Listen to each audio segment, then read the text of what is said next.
Is it too late to save biodiversity? The biodiversity crisis is accelerating, species are vanishing, ecosystems are collapsing, and global efforts are struggling to turn things around. So where does that leave us? Today on Eco Futurists, I sit down with John Scanlon, a global leader who spent decades fighting for wildlife and ecosystems. From tackling illegal ivory trade to shaping international conservation policies, John proves that one man can make a difference. But we need more people like him. If you've ever wondered where to start or how to make an impact, this is the episode for you. Be part of the solution, it's not too late. And if we can inspire more people to channel even half of John's energy, we might just have a chance. This is why John Scanlon is today's eco-futurist.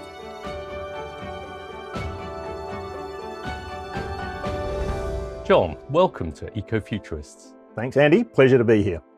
We met last year when you were over in Adelaide and you were giving a public talk. And it was great to meet you at that. And you talked a bit about some of the problems around wildlife crime, international trade, some of the biodiversity crisis. The biodiversity crisis is still with us, no surprise. And it seems to be getting worse.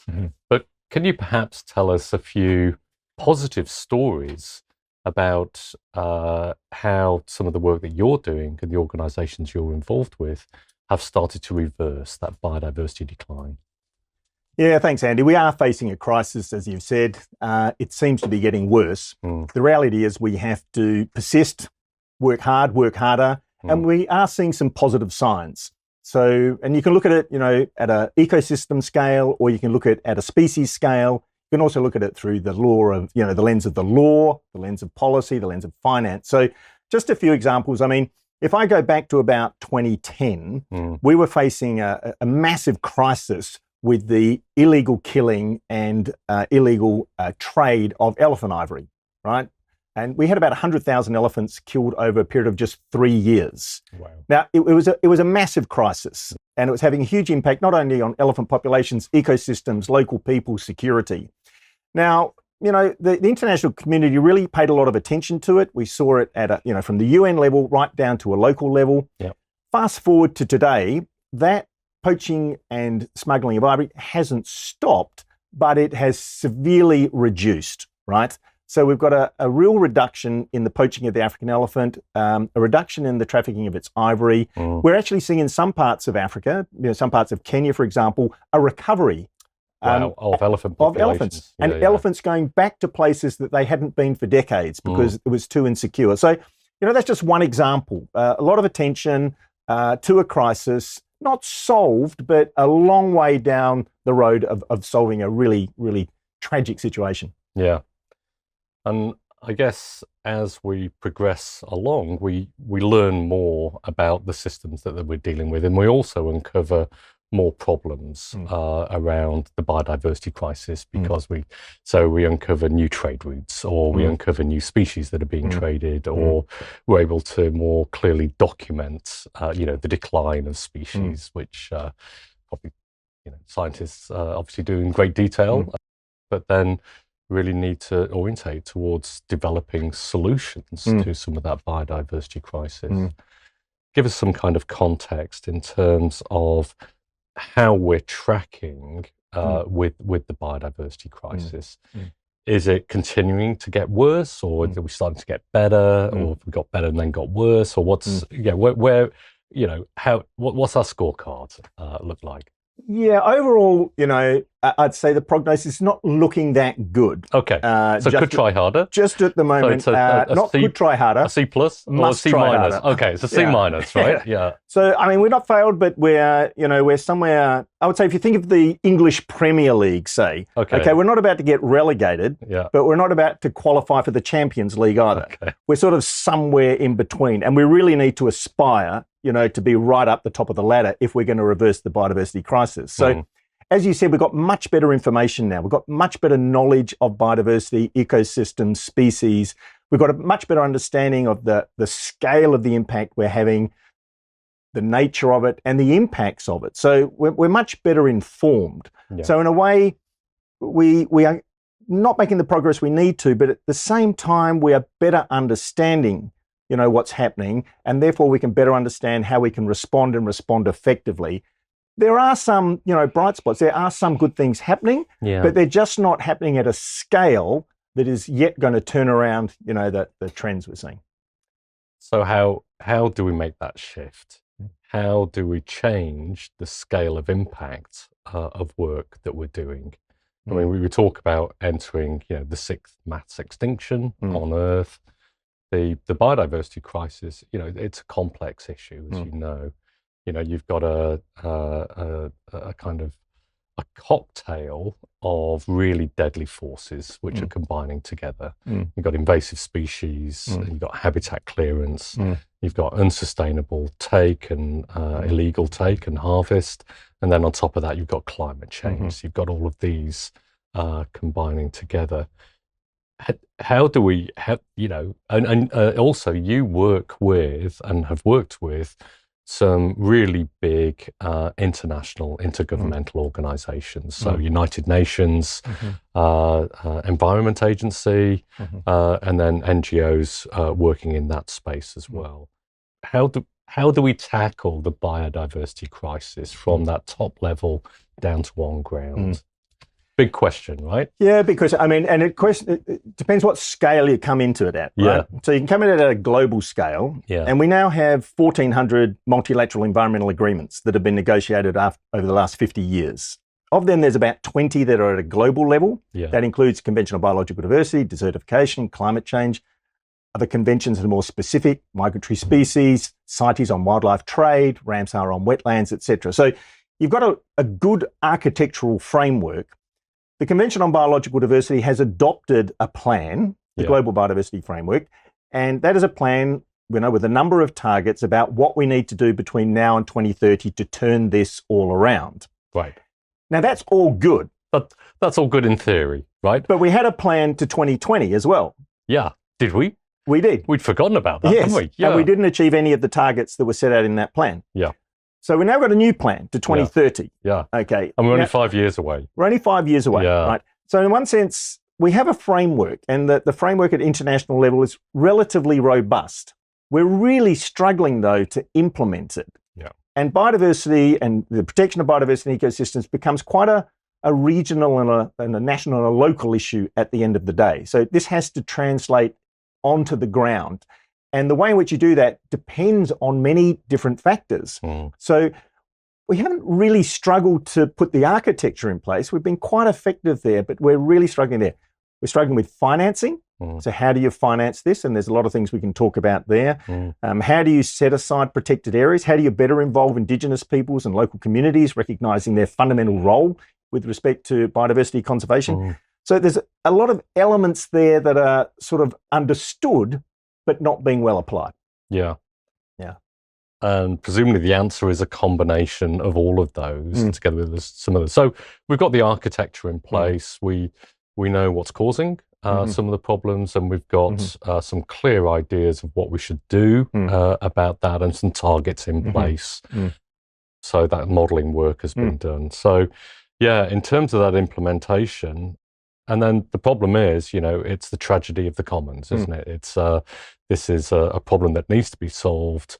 Governments have a role in that, but then if governments don't own land, then it becomes a private landholder issue, and then some of the NGOs are, buying up land. But the authority to deliver that, these intergovernmental organisations, sits with the government of the time. That's right. But those intergovernmental agreements don't necessarily direct what governments spend their money on. Governments spend their money on what voters are going to vote them back in. Yeah. And I heard the other day that the amount of budget that goes into Australian wildlife and environmental protection is $1 in $1,000. So it's 0.1% of the budget. So we're never going to, are we going to get there with that type of investment? And if governments aren't able to deliver the whole solution, how else do we bring in community and the finance to be able to help solve those problems? Yeah, no, it's a big issue, and governments will be influenced, obviously, by their voters. Yeah. So, if we're not satisfied with the amount of investment, is it going to be something that is going to persuade enough people to vote for someone that's going to invest more? So we're not necessarily seeing that trend globally. If you look across Europe, United States and elsewhere, it's not trending necessarily in conservation's favour just at the moment. Yeah. So we'll wait and see. But if you translate it to a national level, and I've worked national level, in Australia, across African countries, across many other places, things can happen on the ground, but we need to see a convergence. So don't look at biodiversity in isolation. Look at biodiversity with climate change, desertification, livelihoods, economic development, also looking at the context of public health, animal health, etc. So we need to stop siloing things and look at them more in a coherent way on the ground. Like holistic, yeah. And I worked with an organisation for several years called African Parks. They have this delegated management model on the ground. So I was in Malawi. Malawi didn't have a lot of money to invest in its protected areas. It contracted African Parks to come in on a long-term contract to manage these parks for and on their behalf. African Parks brought in philanthropic money in there to manage it for and on behalf of the government of Malawi, and they were able to do it. They reintroduced species. They dealt with human-wildlife conflict, etc. They employed local rangers. So you actually did see a turnaround in that park. Right, or now 3 parks that they're managing there. So, you can do it, but you have to bring all of this down from the lofty heights and say, what does that look like on the field in a particular country, given that particular country's circumstances? What African Parks did in Malawi may not work, somewhere else, but it worked there and it worked in several other countries. I see what, is being done by organisations like Elephant Protection Initiative Foundation, which is going in and they're building the capacity of African countries through their various agencies, bringing in philanthropic money, donor money, etc., and building the capacity of particular officers, for example, in Ethiopia, to deal with parks there and deal with human-elephant conflict, for example. So a direct relationship between the NGO and the government and donor to build capacity, and that has worked in Ethiopia, may not work other places. So, there's a lot of things you can do, but you have to translate it into the ground, into the local circumstances, and not only bring the idea about what to do, but get buy-in from government, buy-in from locals, and get the finance. Yeah. There is a menu there, but it depends on local ingredients Totally. that you pull together. From global to local. So you've got to get that, that thread through from top to bottom. Yeah. So you talked earlier about some of the finance options and the new finance options in that space as well. You've talked a bit about philanthropy that's coming in. What other finance options are available besides just government investment?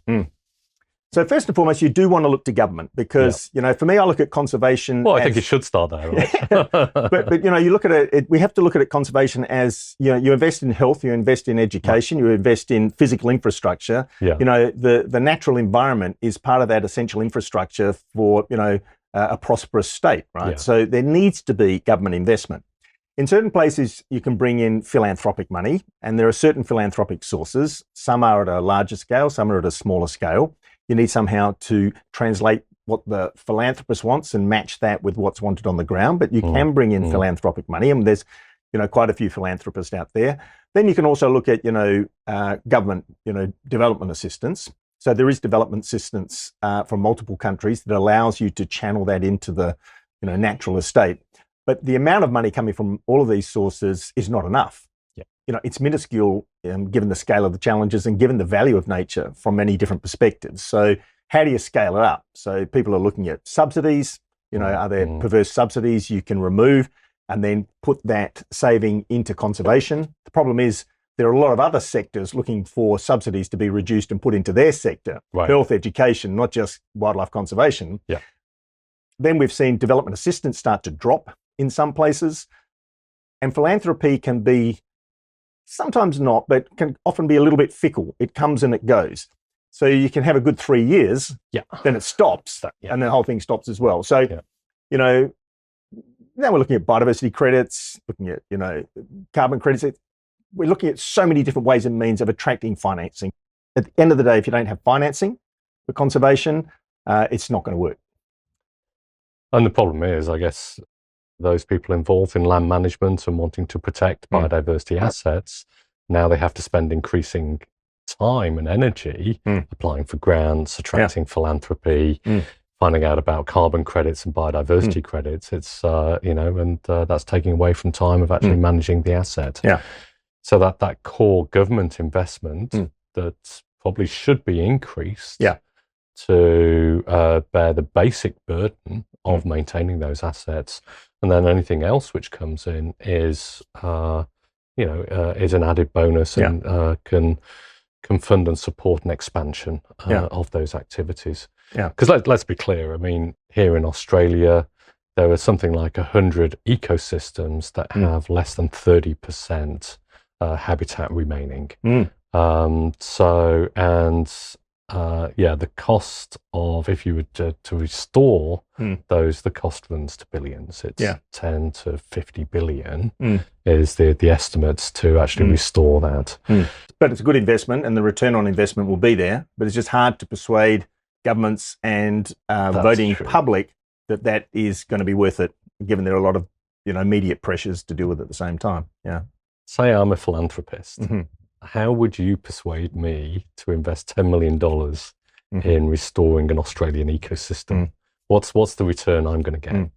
Well, the first thing we do with any philanthropist, and I've had to engage over many years with multiple philanthropists, is to understand what is of interest to the philanthropist. Yeah. So you're not going there necessarily saying, look what I've got for you. The first thing you do, what is that philanthropist interested in? They're interested in species, ecosystems, livelihoods, etc. I really like stick nest rats. You like stick nest rats? Yeah. So then what you say is you look at a stick nest rat and you would put a project, the recovery of the stick nest rat. I could have picked one that was easy to say. Right? Easier to say, right? But then what you do is you say, this species can't survive in isolation. Yeah. So the primary, it's like the indicator species of what we want to do is this, right? But if we do all of this, the chances of survival are higher. But we have to invest in the ecosystem in a broader range of initiatives to get the species benefit at the end of the day. But you profile and highlight the species that is of interest to the philanthropists. So you take them on a journey. You take them on a journey through what your thinking is to put back that system. And it's not just a species or a community of interest that they have. It's part of this connection to the wider system. And that whole system needs to be conserved, protected, rebuilt, maintain those assets. Yeah, you cannot just protect one species in isolation. Yeah. It won't work. You're going to have to put it in a zoo. Yeah. Right? So you have to look at it in the context of it's part of an ecosystem and it can only survive and thrive if the ecosystem is surviving and thriving. So that's the way through. And there's many ways to sell an idea. And so, philanthropists, I deal with many, and some have great interest in elephants, some have an interest in ecosystems, some have an interest in wildlife trafficking or combating wildlife trafficking. And so, and others have an interest in climate change. You can actually look at the climate implications of wildlife trafficking. You can look at the climate implications of losing elephant populations. Yeah. So elephants, healthy ecosystems absorb carbon, et cetera, et cetera. So there are many ways to tell the story. The issue is telling a story in a compelling way that is going to appeal to a particular individual who may invest in what you're thinking is worth investing in. Yeah. Yeah. And you've just been appointed as Executive President of the International Council for Environmental Law. How does that kind of organisation influence the biodiversity crisis in enforcing or encouraging good behaviours? No, good question. So I tend to look at it in terms of influence. You've got the law, you've got finance, and you've got technology. Yeah. And you want to get all three work together. And sometimes the law is the thread that brings them all together. So what we're really looking at doing is you've got, human health, you've got human rights, you've got the environmental treaties, including climate, you've got the international criminal law system, etc. They cross over. Yeah. We've got to stop thinking you're in one field or the other. Human rights is relevant to environment, environment relevant to human rights, public health and environment are interlinked. The international criminal justice system has to apply itself to breaches of environmental law. So failing to comply with all sorts of commitments under environmental law. So that's really what we're focusing on. How do you get a convergence? How do you get a critical mass of interest at international level to apply maximum pressure? Yeah. I've seen some interesting decisions. The European Court of Human Rights in terms of the human rights obligations in relation to a massive pollution episode in Italy over many years. That's been directly linked to human rights. So I think we're starting to see this broadening of the landscape, a broadening of an understanding of the interconnectivity between this international law landscape, and get out of your silo and understand where you fit. So you've given us a pretty clear understanding of finance and financial support and people support as well for that. An overview of the legal and the law aspect, but you also mentioned technology.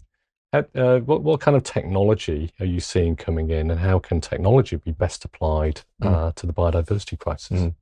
I mean, technology is a potential game changer in many different ways. Now, let me just give you a simple example, going back to the elephants I started with in the first place. They were being killed for their ivory. There was some people that started taking samples from the ivory that was being seized at the border, and they could identify where that elephant came from. Sam Vassar, who I just met with in Geneva again a couple doing the of weeks isotope ago. analysis. Isotope analysis. So all of a sudden, you weren't flying blind. You could understand from taking samples from ivory that had been seized where that elephant had come from, and then you could track through the manifest where it had gone. So you had a better way of looking at understanding where the poaching was taking place and what sort of ivory was being combined in the shipment. It could come from multiple countries, where it started, where it transited, etc. So that was just a simple example, but was very helpful for law enforcement. Fast forward to today, I've been because then law enforcement can use that information and go back, and that's the population that's being targeted. That's right. Or that's the region. Go and apply forces in there to reduce it. Okay, so it gives you a pinpoint to actually focus law enforcement. Yeah. Now, fast forward to today, some of the really good use of artificial intelligence and some of the technology with scanning technology at airports, 3D scanning, and you can start to identify species or parts or derivatives of species that are being trafficked. Right. And so that is amazing. It's intelligent, it's learning, it can see what you can't see with the naked eye. You don't have to open a bag to see it. So this use of artificial technology there. Also, scanning the web to find out, who's putting on, post for selling, various wildlife contraband online. So the use of technology. Web scraping, that's it. Scraping. So there's a lot of technology you can use. If you can match the law, look at some financing and look at some technology. If you ever get that blend together, then you're going to have massive impact. And that can be applied to all different levels. I mean, it can be applied to international trade. The law can be used to say, well, it's illegal to import or export these products. Technology can then be used to trace those products along supply chains. Finance can be used to then support that and build up international databases that law enforcement agencies can utilize. And then it can be applied right down on the ground. The purchase of a property. Technology can be used to help control invasive species, drive down the cost of restoration. And the legal side can help set aside that land for perpetual conservation status. So I hadn't really thought of it in that way, and then in terms of those three areas and the interplay. And almost any conservation and biodiversity area, it's really the interplay between those three that can actually help you achieve those biodiversity gains. Yeah, and that's where, if we think, we've talked about the challenges, and we know there's massive challenges. We have all the reports that tell us that. It, John. Yeah, that's right. But, there, and particularly for those who are up and coming and starting their career, there's massive opportunity to develop the law more effectively, and we are seeing these cases in international courts and tribunals. We're seeing the further evolution of international instruments through resolutions. We're seeing new instruments being negotiated, seeing a lot of interesting things happening there, right down to the national level. A great opportunity for creativity. On the financing side, we're looking at all sorts of creative financing, be it biodiversity or carbon credits. There's certain challenges there, but also looking at new funds being created, for example, under the Convention on Biological Diversity about digital sequence information. And then you look at the technology, there's a huge window of opportunity there. So I would say in terms of, being optimistic, there's a lot of, clever minds out there. If you apply them to these three pillars, if you like, there's massive opportunity to make a change at scale. And this whole issue of convergence around issues, recognize that there's multiple implications, bring them together, and you can have an impact. Focus. Yeah. And you mentioned the next generation as well. How did you get into this area? Because, you know, you've worked in some pretty exciting organizations. You've worked, you know, with some United Nations organizations. You're on the board at the Kew Botanic Gardens. You have a lot of influence globally with the positions that you have and have had. If there was a young person that was interested in getting into that area, how do you get in? What was your journey? My parents emigrated to Australia. I'm a first generation. They bought a block of land in the Adelaide Hills that was full of native vegetation, and we used to visit it on the weekends. And I just loved being up there and searching for lizards and tadpoles and frogs and everything else you could find. So I just sort of got, you know, infected with that. Just got into nature. Right? Got into nature. Yeah. My mother's Swedish, small town in Sweden. We visited there when I was young. Forest, mushrooms, moss rocks, the whole lot. So, you know, I just got interested in all of that. Then I, you know, went through school, got to law school, and then my professor then, Rob Fowler, introduced a new course then, environment and planning law. Oh, well, that's interesting. So I can do law and maybe get into the environment as well. So I did that course, ultimately did the Masters in Environmental Law and started practicing in environmental law. So for me, just an opportunity by chance emerged that my personal interest in the environment could actually be pursued through the law. Yeah. And that opportunity opened up, and we set up the Environment Defenders Office in South Australia and did lots of other things like that.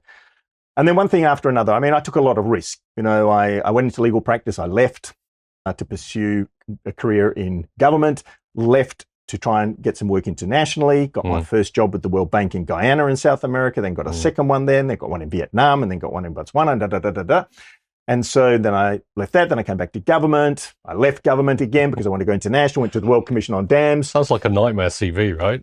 It's I'm a nightmare surprised CV. you got a job, you know? But basically, I had an interest. I didn't know what job I was going to get, but I just pursued that passion. And when I felt I needed to do something else, I would leave and do something else and leave and do something else. It's always been sort of risky to do that. It's safer just to stay in one place. But that everything opened up a new opportunity. And that's how I ended up with World Commission on Dams, which led to IUCN, World Conservation Union in Geneva. And that led to UN Environment Program in Nairobi. And that led to CITES, the Wildlife Trade Regulation in Geneva. So, you know, one thing led to the other. Yeah. And what would you recommend for young people wanting to get into this area? What would you say to them? In one sense, there's maybe a little bit more competition now because there's quite a few people interested, but there's also a lot more opportunity. And it's a thing now, right? It's environmental law. Yeah. I was a bit the odd one out when I had an interest in environmental law. Now it's more mainstreamed. I think, so there's quite a bit of competition for the space, but there's a lot more opportunity. There are internships, fellowships that were never available when I started out. When I was with CITES in Geneva, we would have universities bring delegations of students who got to meet all of the international organizations in Geneva and understand what was going on. That opportunity certainly never presented itself when I was growing up. So I think there are more opportunities to get exposure to international bodies and what's going on, more opportunities to look at internships and fellowships. But I think the thing is, you have to get your foot in the door somewhere.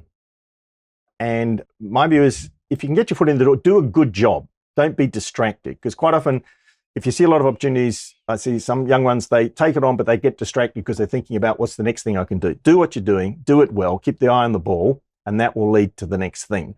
I think that's good advice, whatever, isn't it? Yeah, whatever. And I had examples where you get an opportunity, do it and do it well. Do it and do it well, and don't be distracted. And, you know, we kept on interns who got permanent posts. You know, someone I brought in on a secondment is now working in a high position in the World Bank. And, you know, because they did a great job for us. And even if there wasn't an opportunity with us, I would say, I'm going to find that person something. And so I'd say do that. So it's competitive, it's difficult, persist. You know, you're going to have ups and downs. But if you've got a passion for it and you do a job well, new opportunities will open up. Yeah. Great. Why did you move on from some of those roles? Did you feel some frustration in some of those, or did you kind of have a goal in mind at the end, and these were stepping stones to get there? Yeah, I think it was mainly because I felt that I got to a point where I was in a role where I'd learnt a lot and I was starting to get into a repetitive mode, and I was keen to do something new and challenge myself. So I started in private legal practice. And after 6 years, I decided to take 6 months unpaid leave, backpack around South America with my little sister. And there I met the Peruvian Environmental Law Society when I was in Lima. and I was completely inspired by the work they were doing, confronting the Sendero Luminoso at the time, the terrorist group, the Shining Path and everything. And they were just doing extraordinary work on environmental law. I came back and I was convinced that I needed to move beyond, being a local practitioner and be much more international in my outlook, which was always the way I felt, but that really sort of resonated with me. I became president of the National Environmental Law Association in South Australia. We set up the Environment Defenders Office. And after a few years, I said, I've got to leave legal practice because, to be honest, I was sitting around the partners table. I looked at the partner who was about my age now, and he was sitting down. I said, I do not want to be that guy at that age. I loved him. He was a great guy, but I didn't want to be a legal practitioner for the rest of my life. So I just left. So I just said, I'm going to take 3 months, fund myself, and go meet people I knew in Bonn, Germany. I knew in Washington, D.C., that I knew in London, England. And I did that because I wanted to get into the national scene, but I didn't have, apart from travel and conferences, anything on my CV about international work. By chance, when I was in Washington, D.C., the person I met with needed someone in Guyana straight away to review all their environmental laws. I said, I can do that. That was my foot in the door. Yeah. It's one thing after another. Then I got recruited to Nairobi to be Principal Policy Advisor on United Nations Environment Programme. After 3 years, I actually got recruited to be Secretary General of CITES in Geneva, and running a convention was something I was always interested to do, an international convention. I did that for 8 years. That's the longest I've ever stayed in any particular job.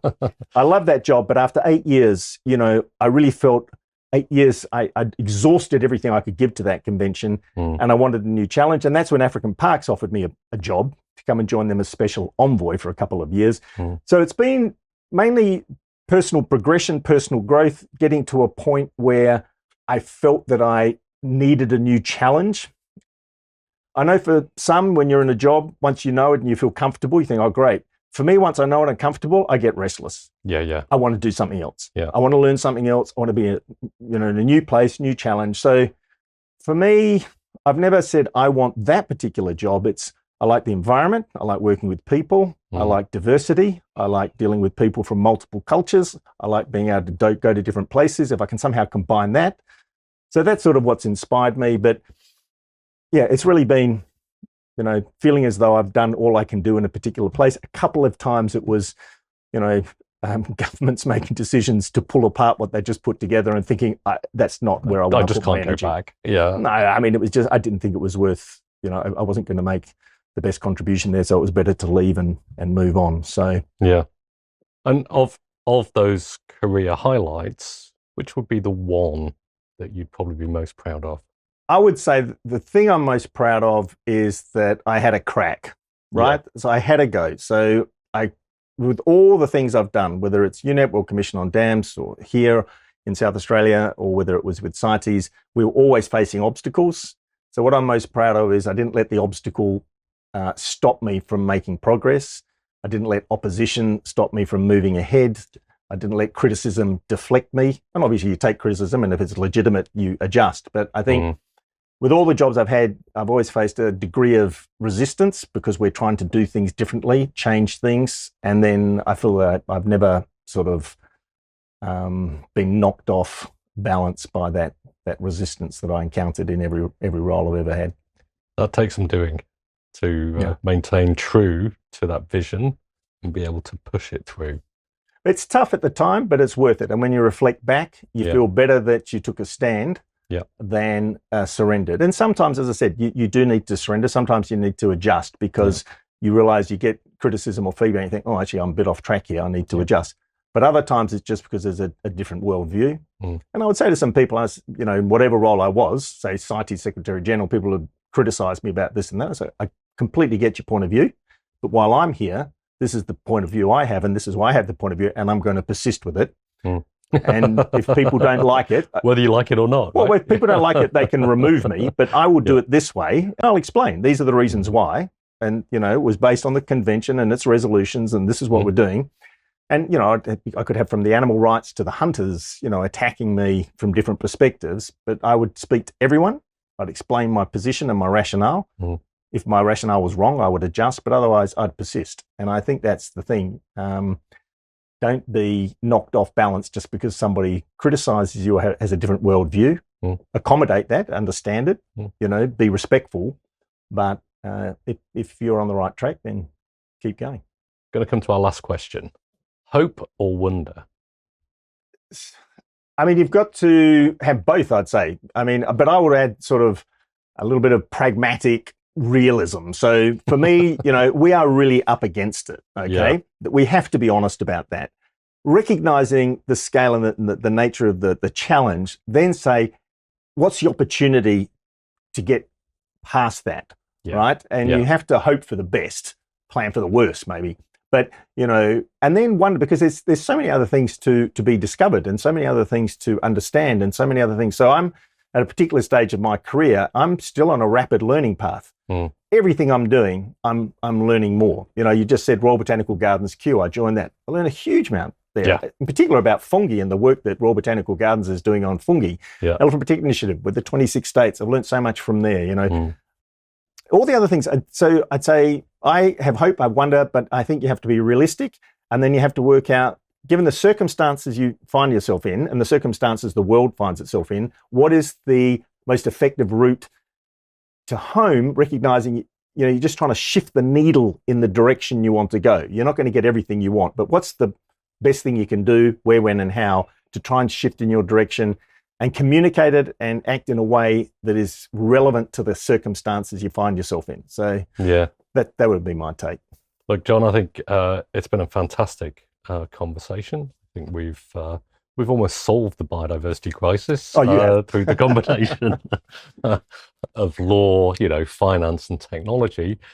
We've had some really good career advice as well of how to get in there. But I think leaving us with that sense of that combination of hope and wonder, but realism is, that's significant learnings from your lifetime spent within this area. So, John, thank you very much. Thanks, Andy. Pleasure. Cheers. Talking with John reminds me that resilience, persistence, and action are what drives real change. The biodiversity crisis isn't just a policy issue, it's a fight for our planet's future. We need more people willing to step up, push boundaries, and be part of the solution. If you've ever wondered if you can make a difference, the answer is yes, and the time is now. Let's keep the conversation going.